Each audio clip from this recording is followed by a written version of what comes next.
Right, yeah, sorry about that. Video come up. Part 2. Anyway, so now with the railway line, they could reopen it, but then some idiot in Lismore City Council meeting, a bushfire volunteer proposed to the Lismore City Council to get rid of this railway bridge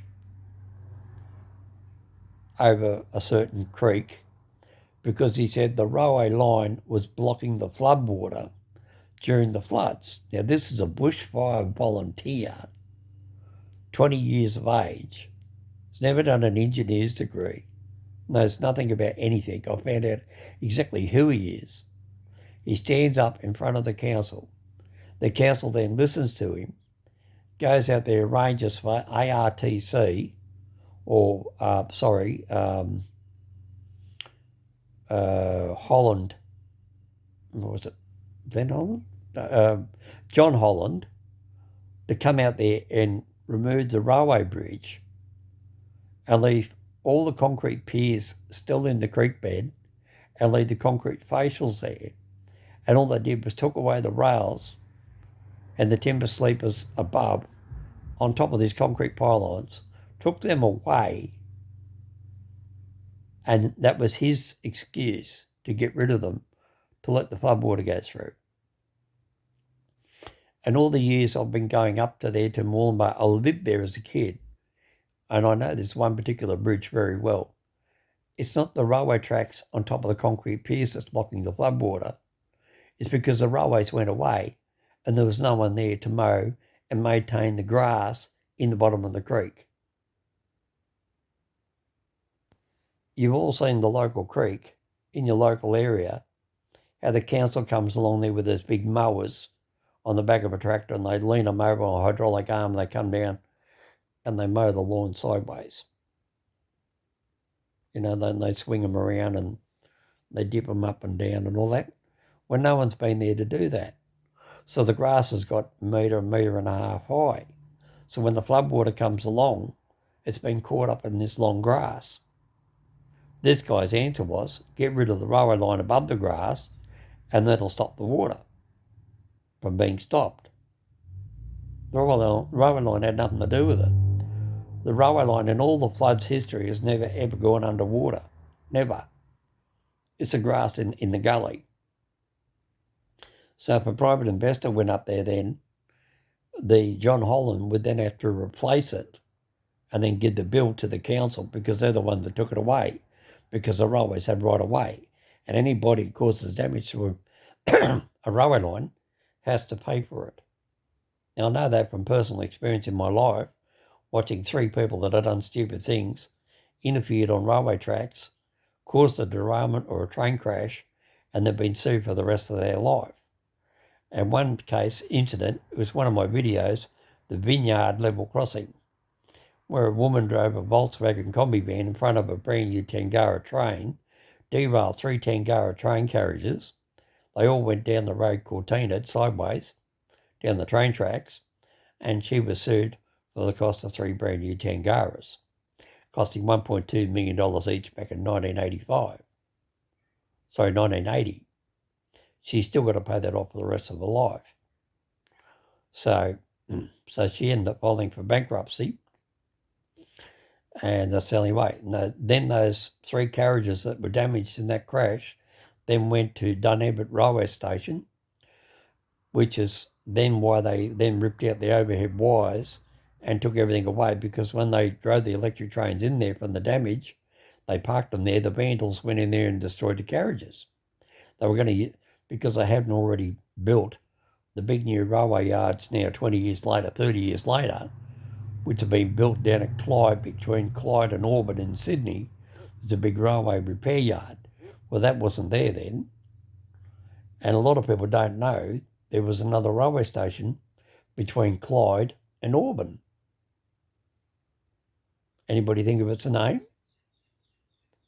It was called Clyburn. Clyde from Clyde and Auburn, Burn. It was called Clyburn, and that is where the big railway yard is. So if you ever catch a train from Clyde to Auburn, if you look out the window, down between the train tracks, you'll see a little tiny platform. That was called Clyburn. A lot of people don't even know it existed, because that's where all the railway workers used to get off and go and work on all the locomotives and all the old stock wagons and carriages, the S-trucks and the big steel wagons, before they now turned it into the double-decker electric train yard. It used to be all the old carriages, the wooden carriages used to be towed by the steam engines and diesel locomotives that used to go out in the country carrying freight, not passenger carriages, like S-trucks and big flat-top bed trucks and sheep wagons and bogie cattle wagons. So that's now the double-decker electric train yard. So it went from goods and freight to double-decker electric train yard. Yeah, Clyburn. So a lot of people don't know that. But the platform's still there, you can see it. It's the same as the other day I did a video down the main street here in St Mary's. People don't realise the level crossing used to be there between Queen Street to Forrester Road, and you can still see the two orange street lights. Even on Google Earth, if you get on Google Earth, you have a look, you can see the two yellow pedestrian walk lights in between the train tracks, in behind the fence. And the level crossing used to go to Queen over to Forrester Road. And then later on they built the Glossop Street road over rail bridge, because the kids got run over by trains and I had to go down and pick up one of the kids. Then they turned around and said to me, look, we'll get you out of here mental stress. I was 18 years old. They sent me down to Kingswood. So I sat down to Kingswood. There was another level crossing. Get on Google Earth, have a look. You see, now, why would they call it a street in Kingswood, Richmond Road?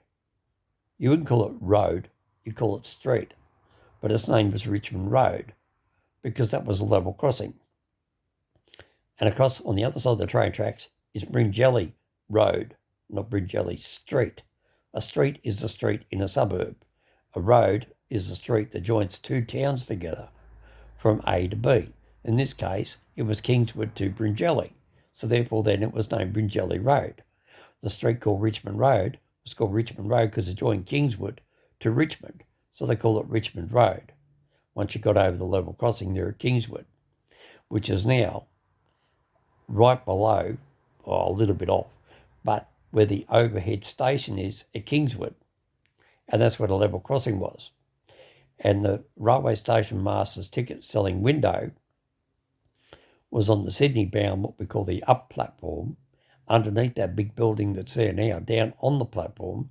And I was sitting there looking out the window, watching the level crossing, and another kid ran across the road and he got hit by an interurban single-decker, what they used to call a submarine train, and he got splattered and he got wiped out. And I was the poor bastard had to walk up the train tracks, picking up his body bags parts from Kingswood halfway up to Warrington. Well, not halfway, but as far as it took the train to stop. And therefore then the train driver had to be exchanged. The train then had to be unloaded, and people then had to wait for another train, put on buses, until the train track was cleared of body remains. And then they had track inspectors went along to make sure there's no human parts on the tracks again. It was a big thing back in the 1980s. Everything was railway. Railway police, railway doctors, railway universities, railway everything. The local police weren't allowed to get on the train tracks because the local police knew nothing about train safety. So therefore then we had New South Wales Government Railway Police. And only the railway police were allowed on the train tracks way back then. And a railway station assistant, like me at the time, had the authority, the power of arrest. And several times in my job as a station assistant, between the ages of 16 years old to the age of 23, I actually arrested several people and put them down on the platform until the New South Wales police arrived and got charged with either fare evasion, assault, drunken disorderly or whatever.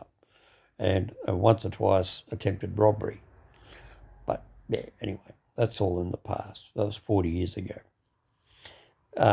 So then they said, righto, well, we'll get you out of Kingswood. So therefore then they got rid of the level crossing at Kingswood and they built the Northern Road, Park Street, road over rail bridge there.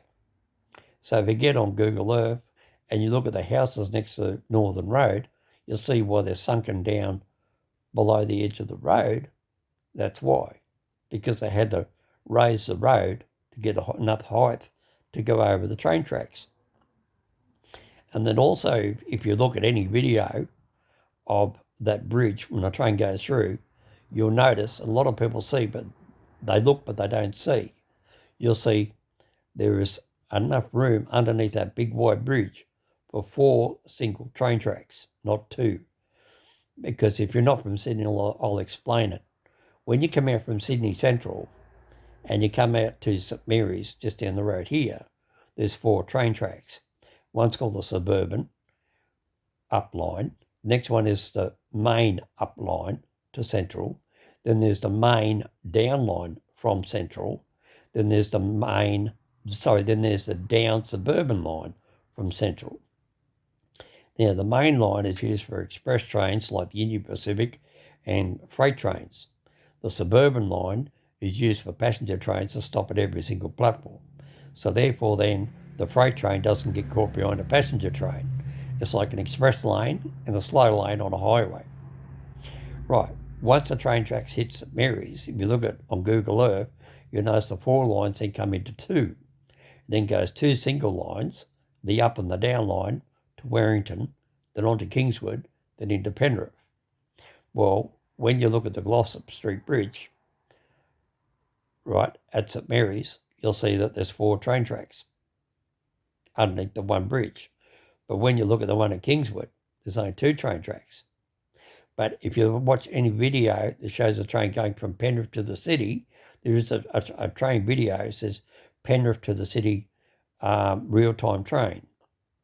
You look at that, you'll see it, and then you actually see the 2 single tracks going underneath the 2 pylons, and either side of the 2 tracks there's room there for another 2 railway lines.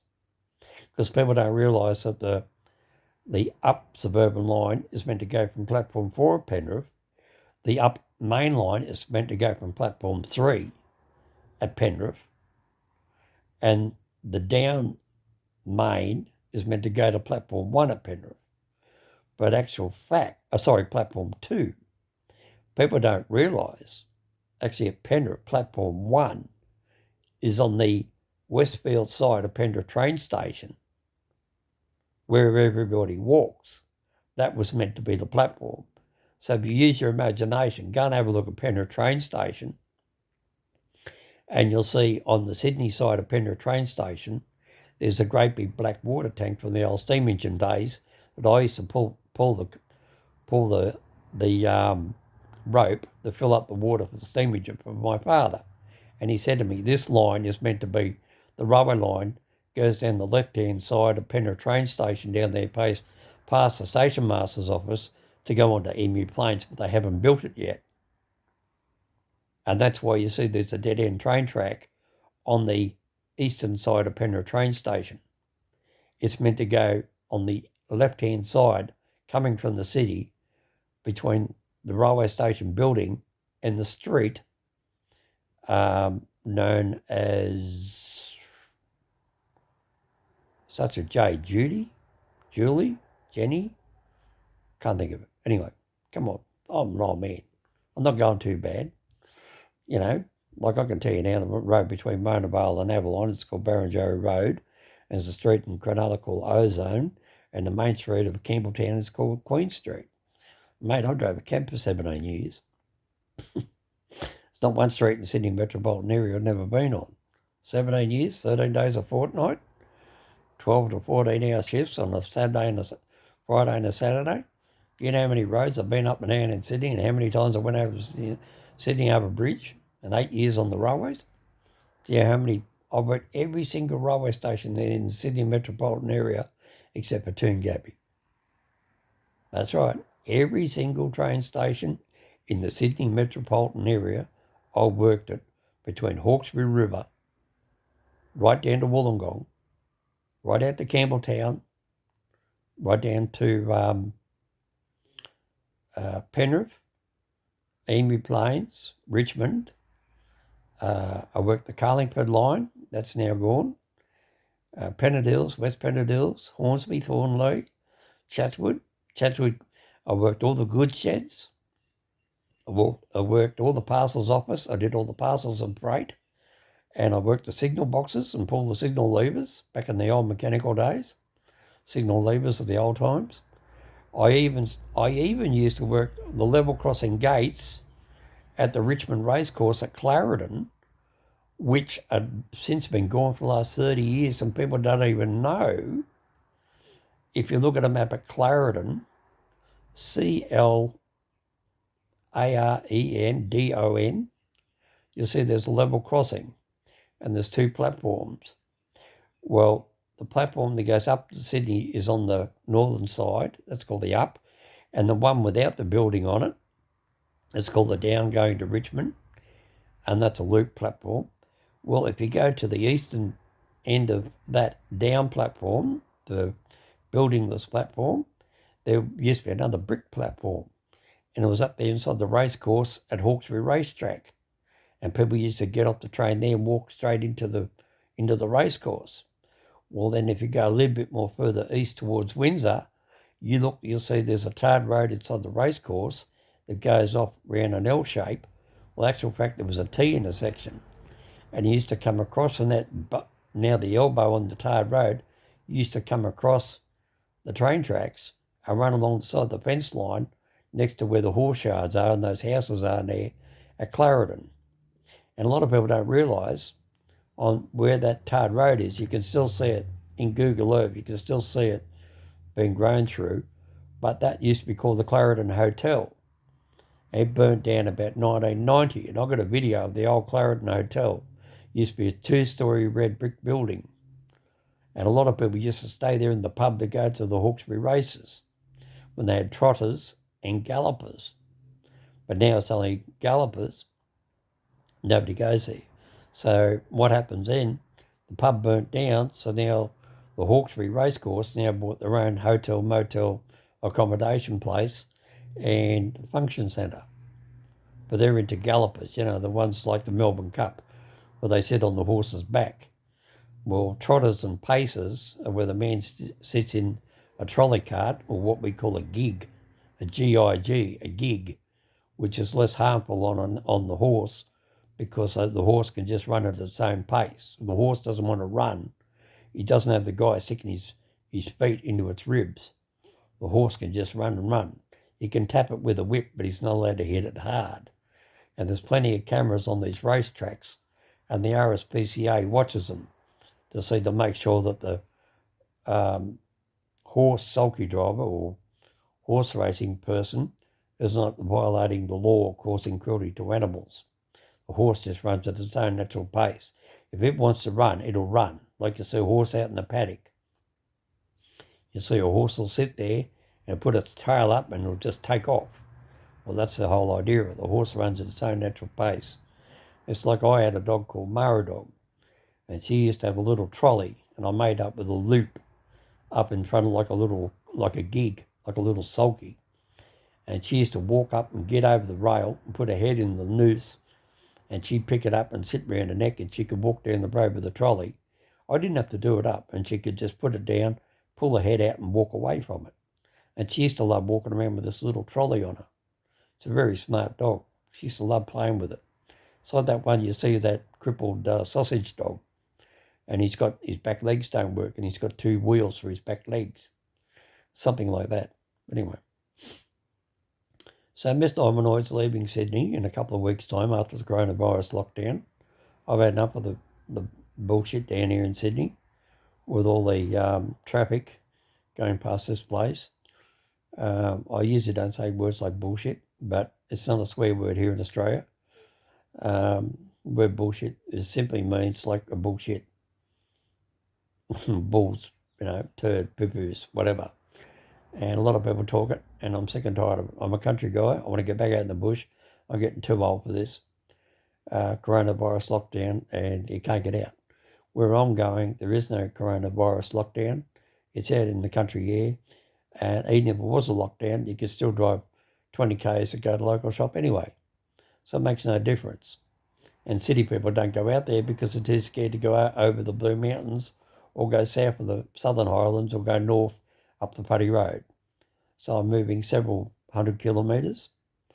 So stay tuned, watch the channel, and I'll do a video, and I won't be showing my address of where I'll be going, but you will be able to see the country lifestyle I'm used to, and I'll be visiting railway places again.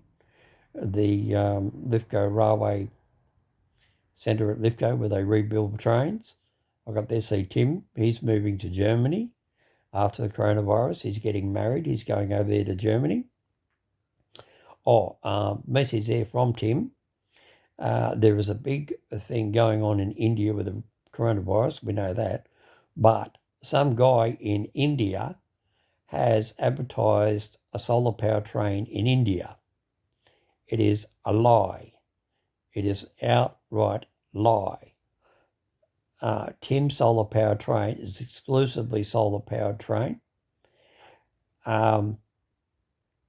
It runs electric traction motors in place of one diesel engine, and it has a second diesel engine on the other one up there at Byron Bay. It is still running at Byron Bay. It is open to the public still. It's $6 return ticket or $3 one way. And you don't hear a thing, please go down and watch the videos. I did a video up there of me talking to Neil in the train up there, and I deleted it. I apologise again. I apologise for deleting it 12 months ago when I was severely depressed and in pain after my leg surgery, and it all had poison in the leg, and it took 9 months for the poison to go out of my right leg. So now that's all settled down back in January, finally, and that was from May last year. So if you go down the channel, have a look, you'll see my leg, and you'll see how big it was. And I actually had poison went into my blood system, and it's affected my different parts of my body, and I've been on very heavy medication, and now it's all healing up.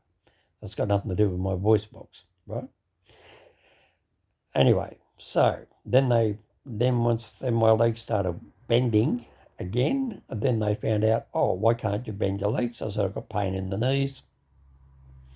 Went in, had ultrasound and x-rays, and they said, well, you've got no cartilage. Then I had to go back to the workers' compensation back from 2 car crashes back in 1997, because then it's a 24-year-old car crash. I had to get into my GP, then I had to go to another workers' comp GP, who then sent me down to the knee osteo surgeon to get his opinion. He said, yes, you need 2 new knees. Put that to the insurance company. The insurance company then had to pull out their files. They then want to get it confirmed. So then I had to give my GP records in to them, access to them. And then they sent me off to their osteosurgeon to get his evaluation on both my knees.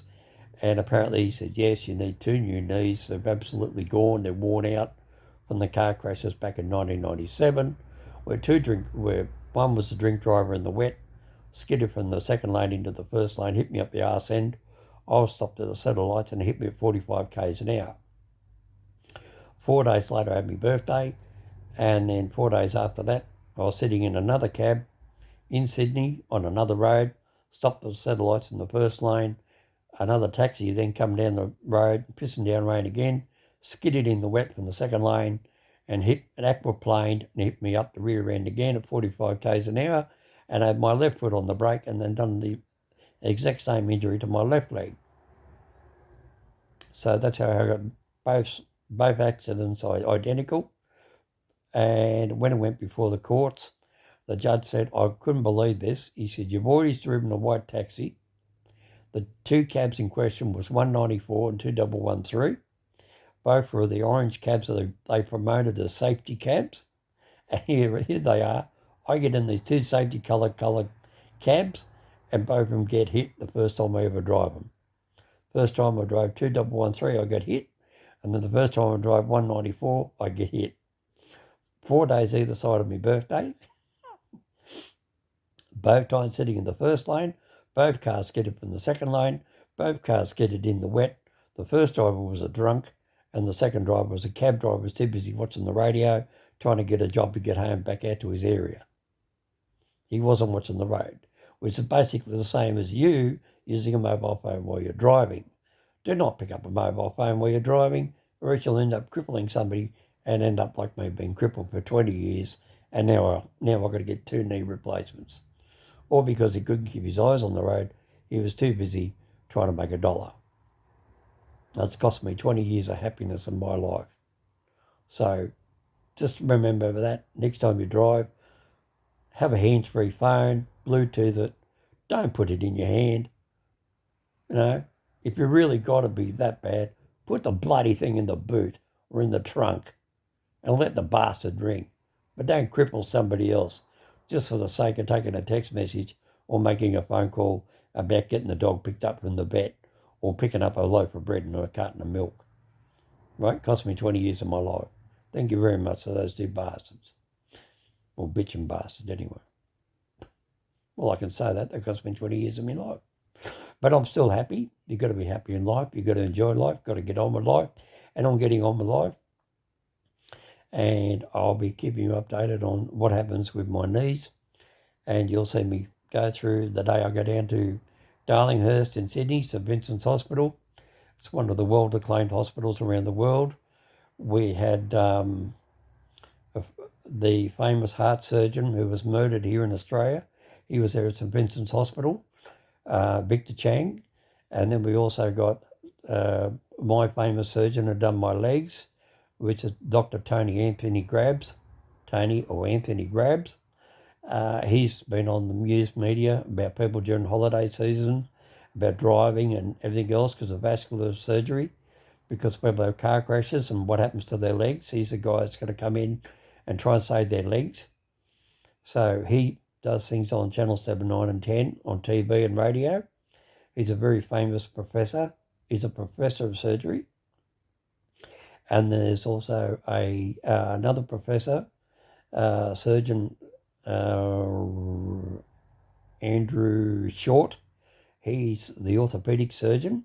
He's been trained by another orthopedic surgeon by the name of Dr. Stephen Quain. Now, Dr. Stephen Quain 20 years ago took an Islander boy who had a spinal problem. Now, this is an orthopedic, which means bones and spinal cords and all that sort of thing, knees and hips and elbows. And this kid used to walk around with his head facing his feet.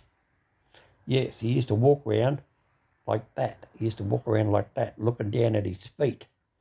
And Dr. Stephen Quain 20 years ago got this kid and paid for the airfare, got him back to St Vincent's Hospital in Sydney, put him on the table and inserted, done all the research, first time in history, and straightened him out by drilling through his discs and put in these steel flexi rods and straightened the guy up and straightened the kid up. And when the kid woke up after surgery, he couldn't believe it. He was lying flat on his back and he was looking up at the ceiling and he had put his head down to see his feet. He never stood up straight, which you and I take for granted every day. He used to walk around like that, his head pointing down at his feet. Here's his feet, here's his head. He used to be looking at his feet like that. Now, to this day, still, he walks around upright with a 2-rod to get rid of this disease in his spine. Anyway, that Stephen Quain is now the assistant to the surgeon he's now the assistant. Stephen Quain did both my knees 20 years ago. He's now retired. He's 70-something years of age. He comes in and assists his former apprentice, who's now a professor of orthopedic surgery, and he's one of the highest ones in Australia at St Vincent's Hospital, called Short, and he's 6'4". So there's a bit of a joke there in his name. His name is Short, and he's 6'4". And Dr. Stephen Quain, I used to personally call him Quain the Brain, because if anybody remembers seeing that cartoon figure, the Brain, remember the Brain? He got the cartoon and he's got the big head. Well, that's what Stephen Quain used to look like. I sort of looked at him. I said, "Oh, geez, you remind me of the Brain." He said, "What are you talking about?" There's a cartoon character called the Brain on TV. I said, "You remind me of him." I said, "You're Quain the Brain." He just looked at me and gave me a short look. You know. Then he laughed. He said, "You're a typical bloody Aussie country guy, aren't you?" I said, "Yeah." So anyway, this camera's about to run out of time. So Short's going to be doing my knee, and Grabs has already done the vasculars. Moving house, going out the country. We'll be doing the train tracks again. We'll be doing whatever, and driving around the FJ40, the purple car, and whatever else. And we're going to go around seeing the country life once we get out of this, what I call the infected city of Sydney, or concrete children, which is what I call Sydney people, because they're concrete children, because they're born up in the city for the concrete, and they don't know anything better. They've never ridden a horse. They've probably never sat by a campfire, probably never been out bushwalking, probably never done anything. It's like that day when you look down on my channel, you'll see the one there with the guy standing there, and I said, you never know who you can run into. And I used to go to a GP down in Sydney, Dr. Stuart Summers, and he was the GP in King's Cross, because I drove a cab out of Paddington in Sydney way back in 1980s and all that sort of thing. And he was at King's Cross. And then one day I went for a drive out into the Blue Mountains and went up into the Royal National Park, and 15 kilometres up the Royal National Park, at the dead end in the car park, here's Dr. Stuart Summers standing there. And I said, oh, what's that you see up there in the tree? And blah, blah, blah. And he goes, oh, no, I think it's just a blah, blah, blah. I said, how are you, Dr. Stuart Summers? He says, oh, my God. I said, I told you I'm a country boy. And, oh, that's it, yeah. How do you meet people in small places? Oh, it's called, it's a small world. He hadn't seen me for 20 years, my former GP. He's the one that actually crippled me. He said, go home and put your legs up for 2 weeks. 20 years later, Dr. Tony Grab said that's the worst thing you could have done, because that let the muscles grow onto the bone, and that's why I was crippled. He was the guy that actually crippled me. He did not intentionally do it. I hold no malice towards him. He's now retired. He didn't realise that the fascia, the membrane, like a sausage skin on a sausage, had been ripped away, and the raw muscle would sit next to the bone of my leg, your shin bone. And therefore then my muscle joined onto the bone. So you imagine trying to rip your muscle off your shin bone to bend your leg. A lot of pain. And there's a photo, how big is a hominoid? And it shows me 163 kilos. Yeah, that flashing you can see is my TV set. Do you like the TV set Mr. Dog accidentally bought me? I didn't have my glasses on. I wanted a 54-inch colour TV set. So I was seeing this colour TV set, and it said 54, and I thought it said inch. It said 54 and 1 stroke, not 2 stroke, per inch. So I paid for it. Anyway, went over there to pick it up, and the little 2-door Hyundai. Have a good laugh out of this. I want you to have a laugh before I finish up. And my housemate here came over there with me, and he said, my God, do you know what you really bought? He said, you bought a Model 54.